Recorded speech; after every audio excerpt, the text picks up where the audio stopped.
Welcome to Copy Chief Radio. Today's show is a new breed episode where today's most innovative marketing and copywriting stars share their most effective methods for optimizing results in the fast-changing world of direct response marketing. To check out all the Copy Chief Radio episode types, go to copychief.com/CCR.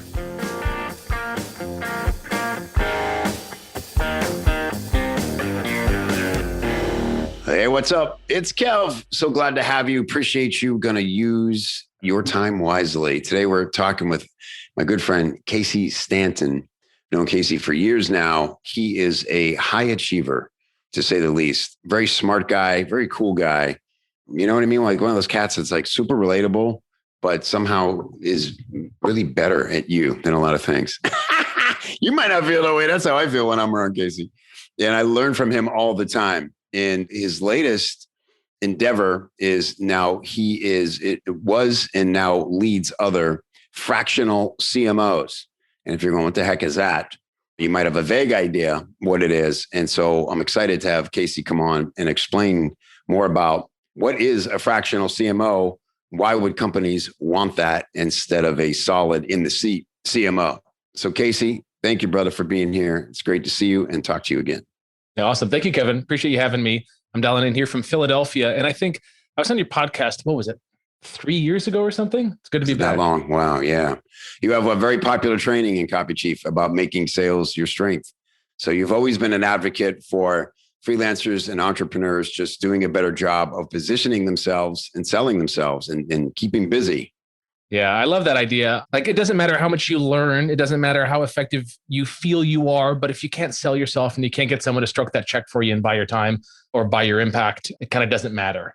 I definitely played a game for a long time, which was how good can I be just by myself in the basement, not how much impact can I make on the world. Being able to sell yourself still is like a perennial thing to work on, always improving yourself. Yeah. So, yeah. By the way, CMOX.co is where you'll find Casey and what he's up to right now. You can learn all about it on that page and see if you qualify to potentially work with him in his company. So just like bring us there, man. What is a fractional CMO for somebody who may have never heard that term? Yeah, great question. So I kind of discovered this, other people I think had the title before, but my path, I think, is pretty clear and relatable. So I'll just kind of break it down real quick. Sure. I was at a marketing agency for years. And while I loved it, I found myself doing, I guess what I was calling then at the time, consulting work. Mm-hmm. And I decided at some point, I just wanted to go off on my own and just do it on my own. The agency really wasn't helping as much because I was going to events and prospecting and meeting people. And, I was coming up with my own proposals and selling them and servicing them. And I wasn't taking the whole paycheck home. And I said, let's cut out the middleman and go solo. I actually jumped in with a company after I left that agency full-time as their CMO. Paid market rate, felt really good, to have like a six-figure income, kind of committed. It was nice. But despite being called the CMO, I was everything. I was the janitor. I was the email copywriter. I was the social media guy. I was the marketing technician. I was the guy who was testing out new webinar platforms. I was the guy responding to comments on Facebook ads. It doesn't matter what you called me. I was the marketing department of one. I also set out like a pretty big quarterly outcome for the company. The company's like, here's where we want to go. It's like, great. And the next quarter, here's where we got to go to get there. I knew what campaigns were required, but every time I looked at that list that I knew was the right list of campaigns, I was scared. I was just like, how am I going to have time for this? Yeah. How am I going to be the guy that does all this? Because there's no more budget. While getting paid a good rate, there was no money left over in the budget for really anything. Small ad campaigns. It was just this game of like, how much can I do by myself? And how many boxes can I check off as like, yes, boss, I'm running these campaigns. Right. Knowing that you were limited in the results you could get because you were one person and probably had limited budgets. Absolutely. And also I was seeing friends of mine and that were just killing it in specific verticals. Like they were running PPC and they were putting, behind it tens of thousands of dollars a month and they were getting really great results. And I wanted to get those results, but like, we just couldn't do that. We were just like bottlenecked by me and by the budget. Right. So I said to the client, all right, guys, we're not going to hit our quarterly goals. The only way to hit it is for me to drop my rate and I'm going to drop my hours. We're going to take that delta, that remaining cash, and we're going to hire vendors. I'm going to find them, I'm going to hire them, and I'm going to lead them to hit the goals. So we did that. I took my hours from 40 hours. I was like full-time with these people. So it wasn't 40, it was 50, it was 60. And I dropped that down to 10. Wow. Instantly, I got my life back. Wow. I also dropped my fee in half. So I'm making half the money, working about a quarter, maybe a fifth of the hours. And I just start leveraging relationships with people that I have. Hey, ad person that I know, can you come in and run this? Hey, content person, can you come in and support on the content side? That kind of thing. And we hit really well. We developed a really solid momentum for the organization. We hit our quarterly goals. It was successful. My stress was gone. And then my wife reminded me that we lost half our income. Yeah.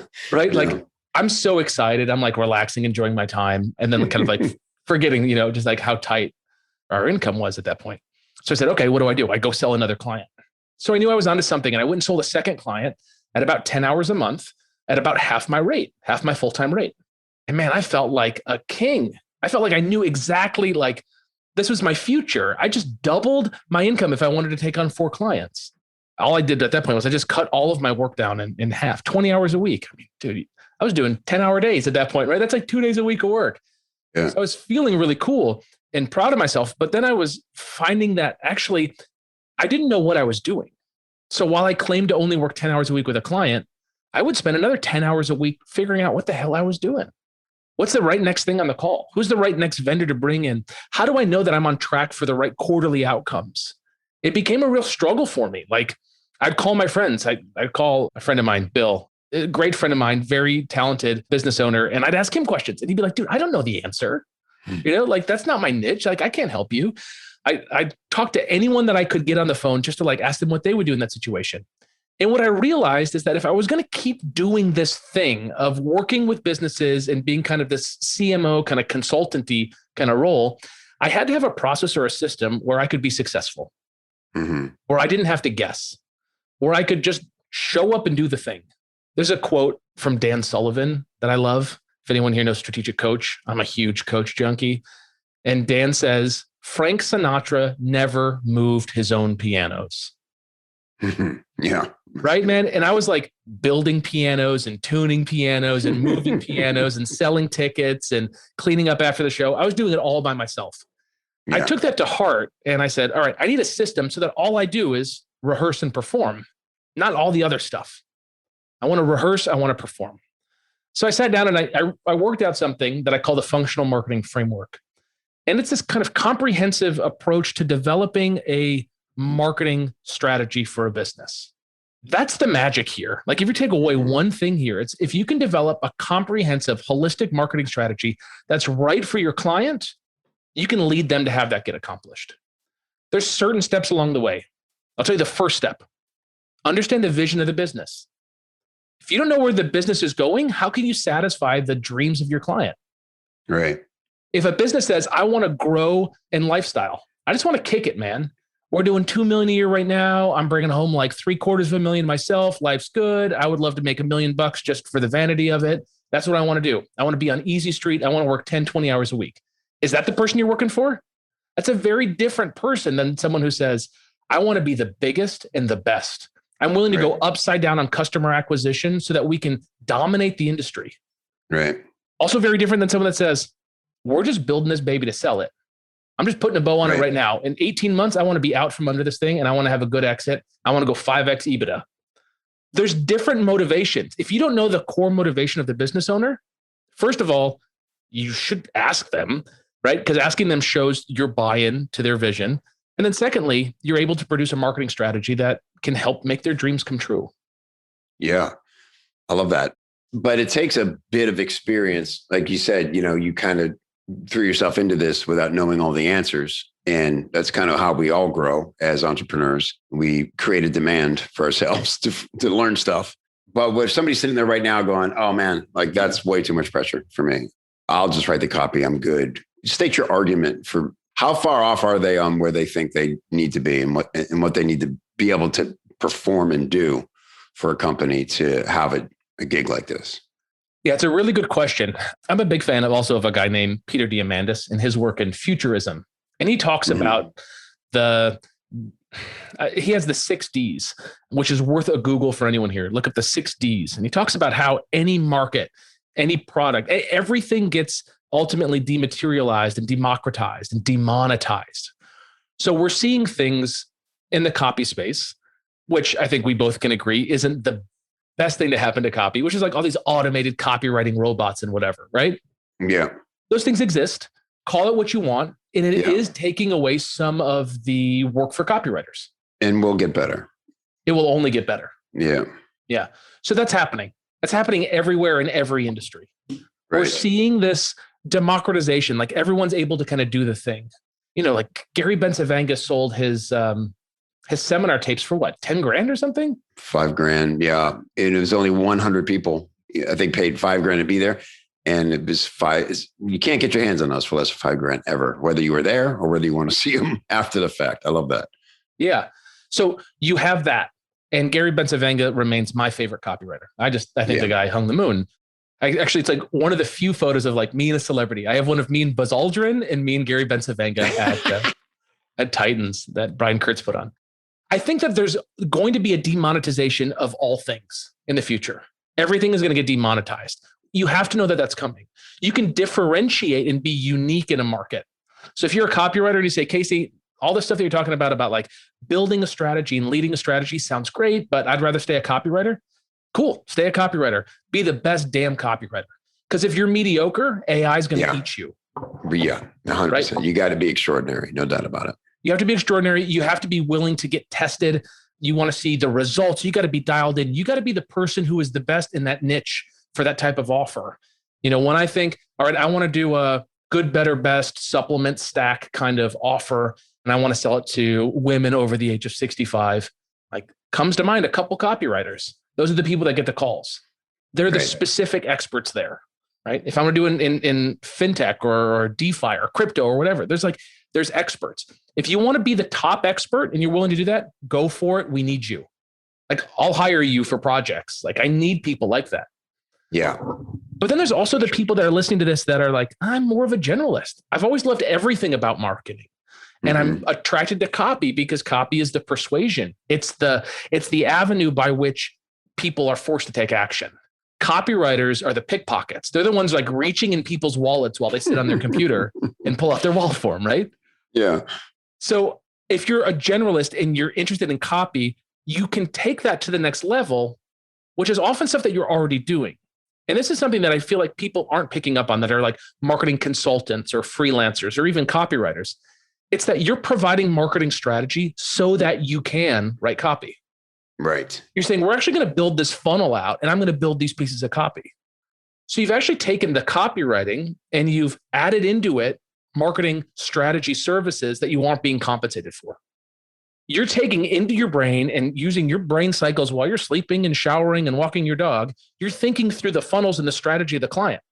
But you haven't split that outside of the copy that you produce. Or if you're an ad person, the ads that you run. You're doing it because you have to do it.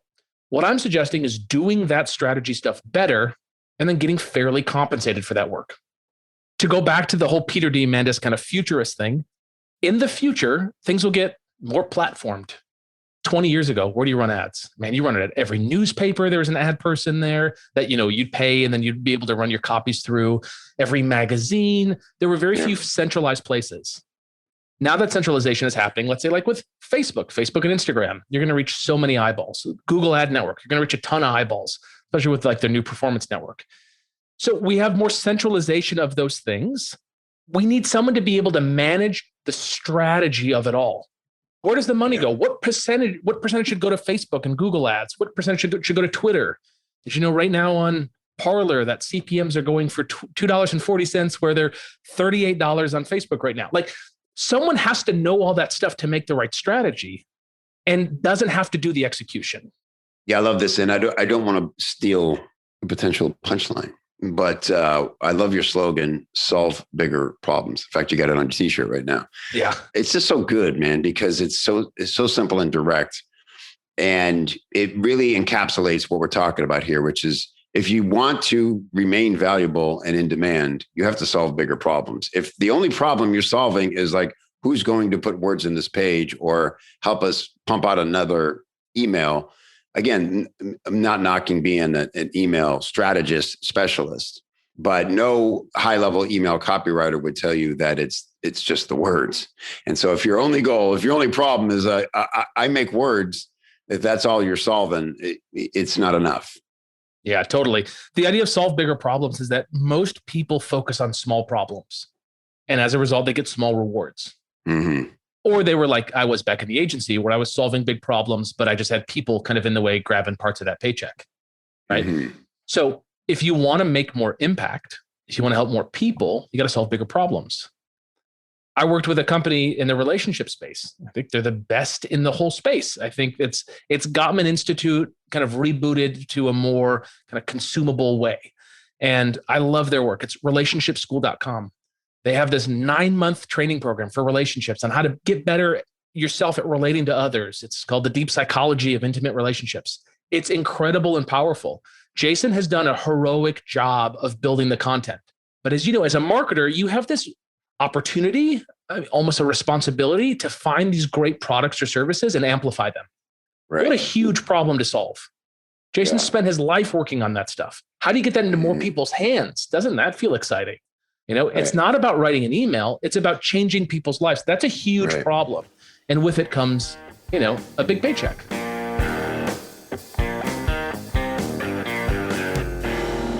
Hey, business owners.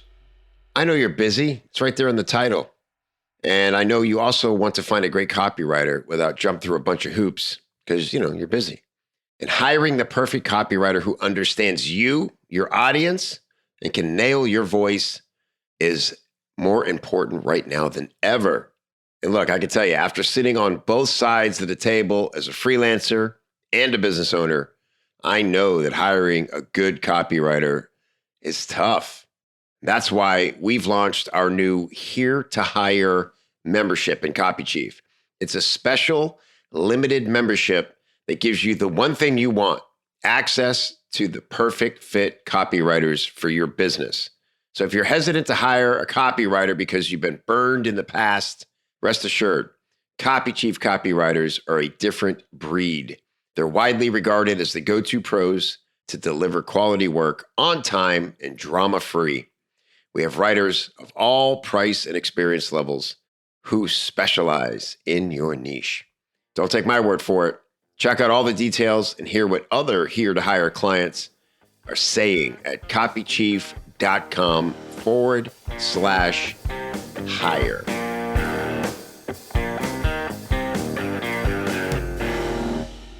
So in your program, you have a program that trains people to do this.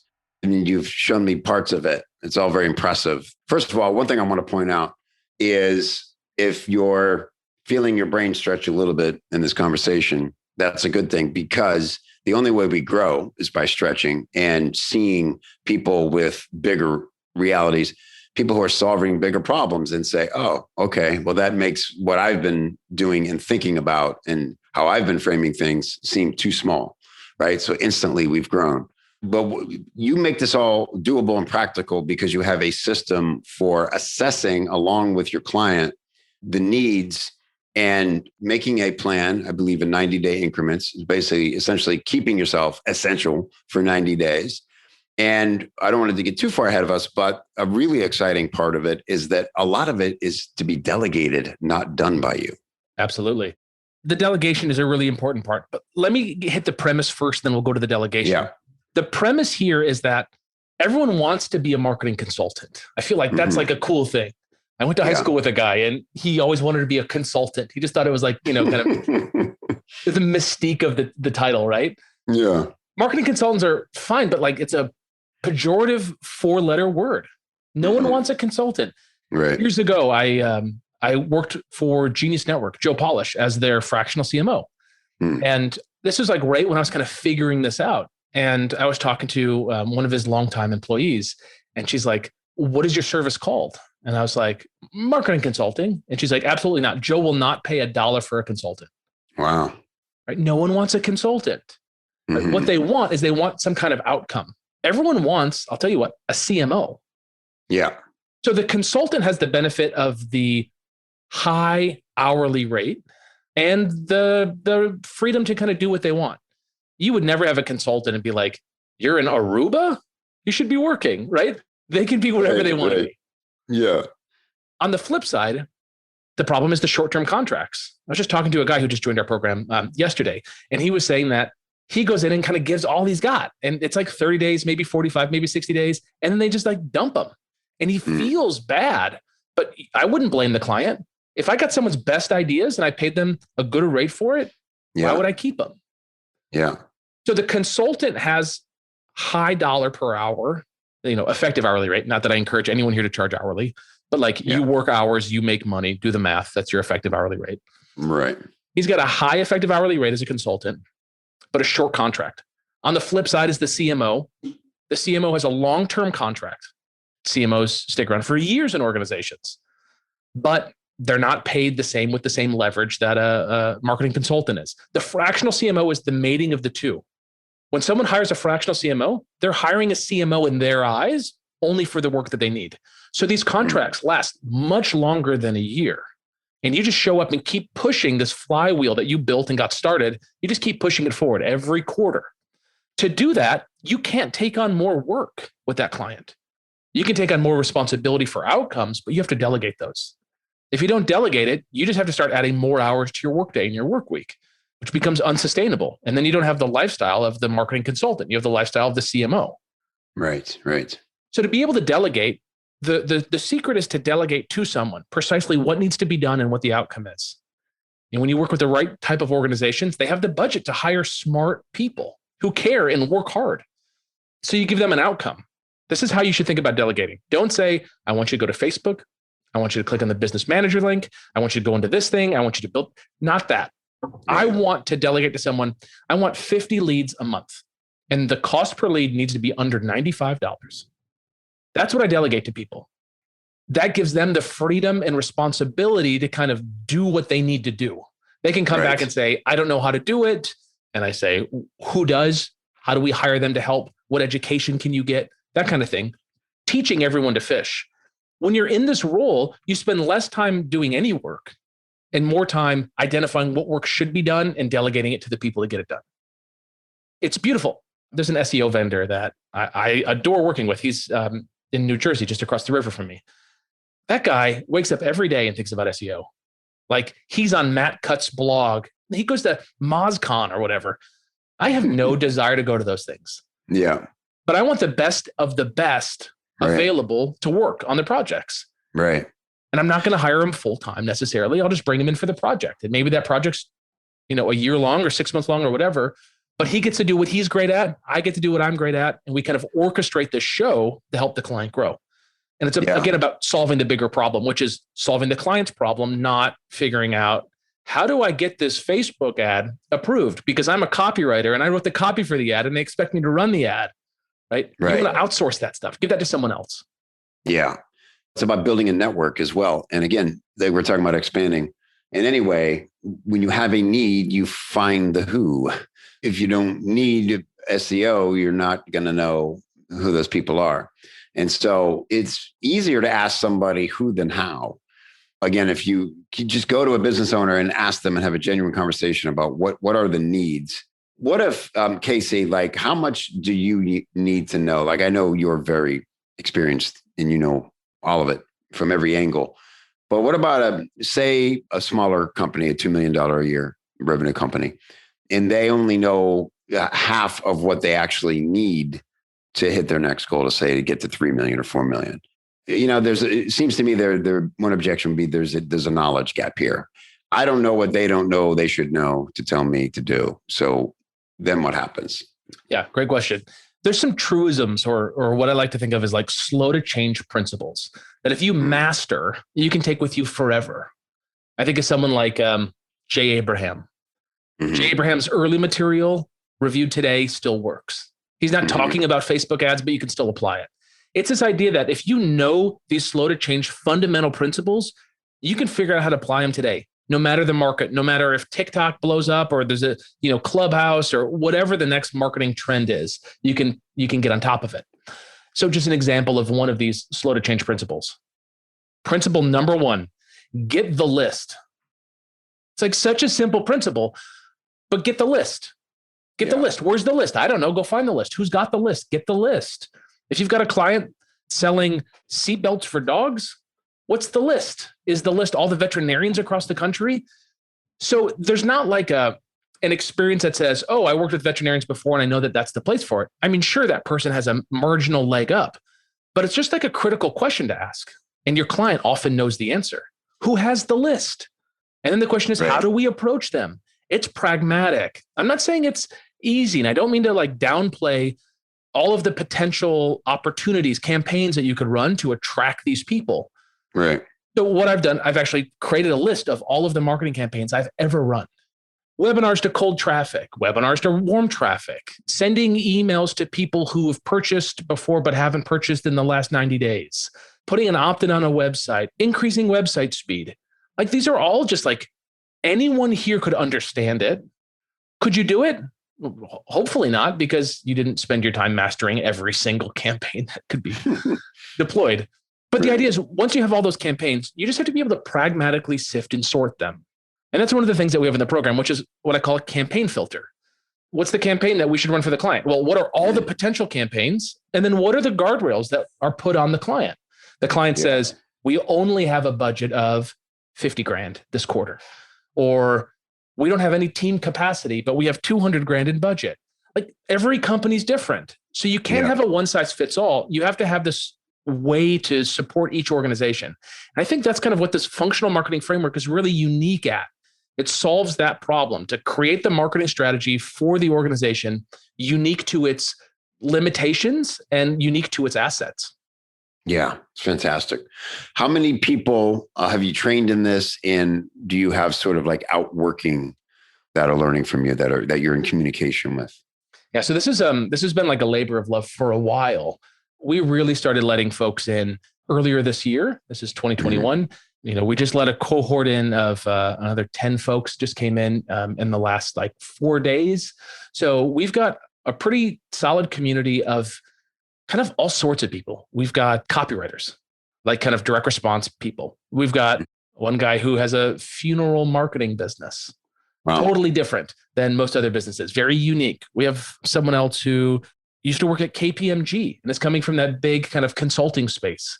Got another guy who's happily selling $3,000, $5,000, $7,000 retainers, but having his team do all the work, and he's barely scratching out 20% on those. So all sorts of different kind of people are in it. And what they're figuring out to do is what we're showing them is how to peel apart marketing strategy and marketing implementation. And ultimately give that marketing implementation to their agency if that's their prerogative to build it. It's not mine. I never wanted to build an agency of like copywriters and content writers and that kind of stuff. Totally cool if you do. But really it's about splitting it apart and having strategy be this thing that you treat with respect.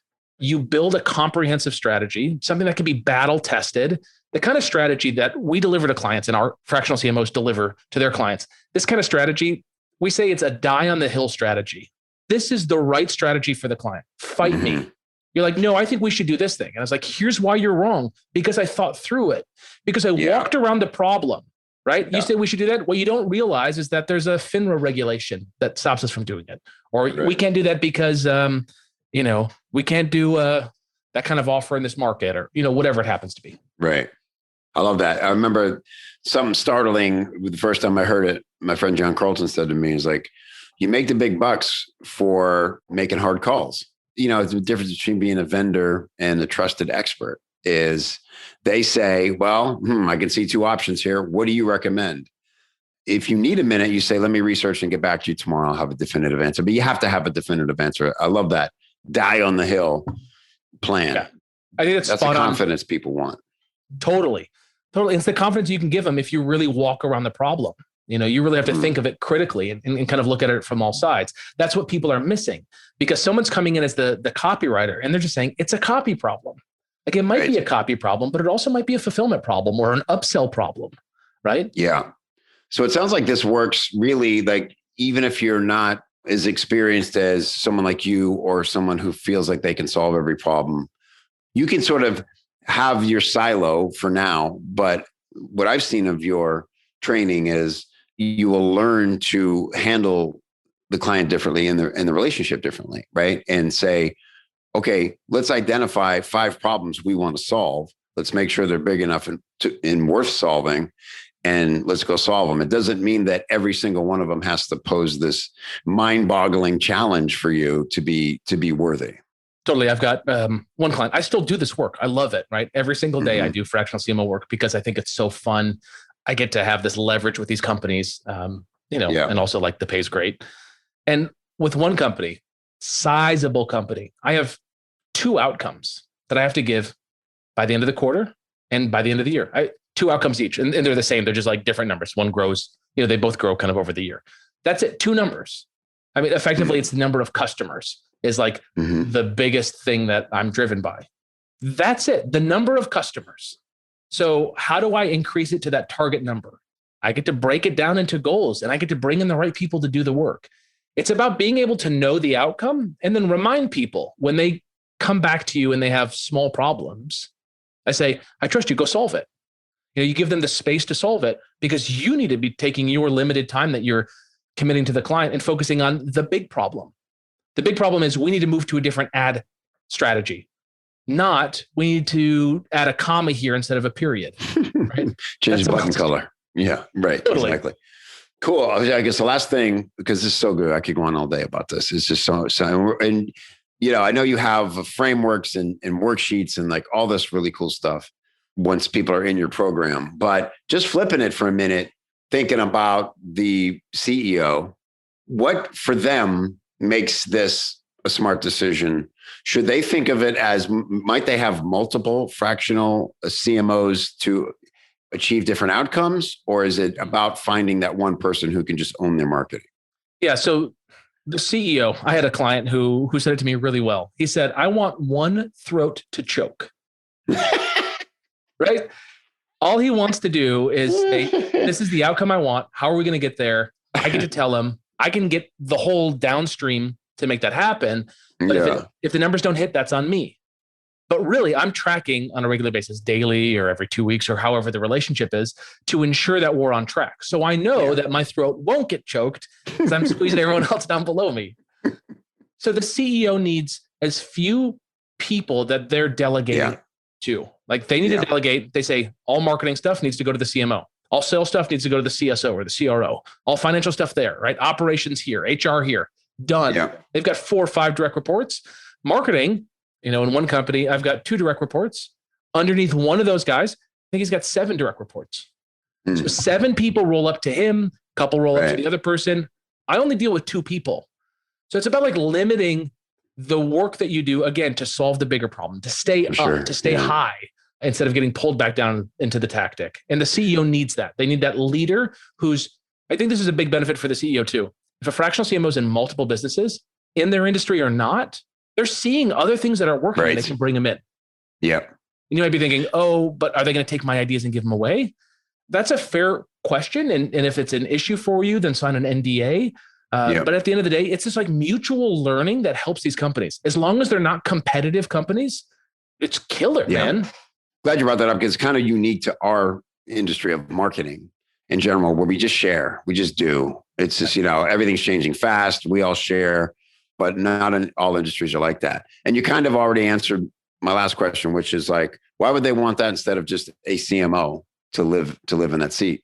Yeah. So oftentimes CMOs come, like the best CMOs are not available, right? They're already hired. Yeah. Right. So let's say a CEO finds a CMO that they want to poach, or they see someone on the open market and they pull in. That person had success potentially before. Why did they have success? Was it luck? Was it luck plus grit? Was it a pragmatic process plus luck? Like, what's the thing? Just because they helped a company hit revenue numbers that you want to see doesn't mean that they can do it for your company. Right. Doesn't mean the guardrails that you put up or the limitations that you put up are going to allow them to actually achieve that. If someone grew a company by spending $1 million a month on ads and you have a $10,000 a month budget, they're not going to be your guy. They have to go with a more organic approach or whatever. So the pragmatic process is the most important thing. It's the quality of the questions that CMO asks and the process they take someone through. It's like if you work with a copywriter, all the copywriters here listening know this. If a copywriter is just like, I can write the copy for you, I'll have it done tomorrow. They don't ask for questions and they don't ask for what's worked before. They're not looking at email open rates. If they're not seeing the data, they're kind of worthless. Right. So a fractional CMO that's process driven, that runs our functional marketing framework, that's our kind of unique process. They're looking at all that data. They're coming up with the right strategy. It's a different approach that's more data focused outside of just like, well, I hope I can do it, or I did it before, so I should be able to do it again. Yeah. Or let's see what happens. We'll give it a go. We'll give it a go with your kids' college fund. Yeah. Man, it's so good. Casey, thank you for this. Again, CMOX.co. Go there and you'll hear directly from Casey about how this works and, what you can do to find out if it makes sense for you. Aside of that, you're not really like putting out a lot of content material. I know you're busy doing it, but you're kind of unique that way. There's not like a million blog posts about this or whatever. It feels like, man, you're kind of keeping this behind a wall. We want to work with marketers who are eager to do this and willing to put in the work. We've got commandments, and one of the commandments is speed of implementation, right? That's really important to us. The next commandment is ask a check writer. So we're pushing people to go ask people who would pay them money what they think, not in like a little circle and just kind of like have us be an echo chamber. The final commandment, it's inevitable. That's what the final commandment is. It's never give up, no matter what, right? So the people that are in the program have adopted this inevitability, like thinking, like they know that the future holds for them. If they want to solve bigger problems, they can make more money. If they stay on this path, they're going to be successful. So we've been kind of at capacity training and supporting. We provide leads for these folks as well, because we have overwhelming demand for services. So It's pretty limited. We'll be coming out with a podcast here in Q4, but if anyone's interested, we're like super limited. I'll tell you, we had a goal for the quarter. It's the 28th day of the quarter, 90 days for the quarter. And we've already surpassed our goal. So we're limiting who comes in so we can really support these people. And if anyone's interested, CMOX.co, you can watch a video presentation there and see if this is right for you. Schedule a time with John on my team. He's a Brit. He's awesome. And if things look good, then we can hop on a phone and chat. Love it. Casey Stanton, you'll be hearing more from Casey inside of Copy Chief and other places soon, because I love everything he does. Thank you, brother. We'll talk soon. Thanks, Kevin. Appreciate it. Hey, don't forget your goodies. Head over to copychief.com/copychiefradio to get some great free stuff to help you put the things you hear on the show into action for your business. Copychief.com/CCR.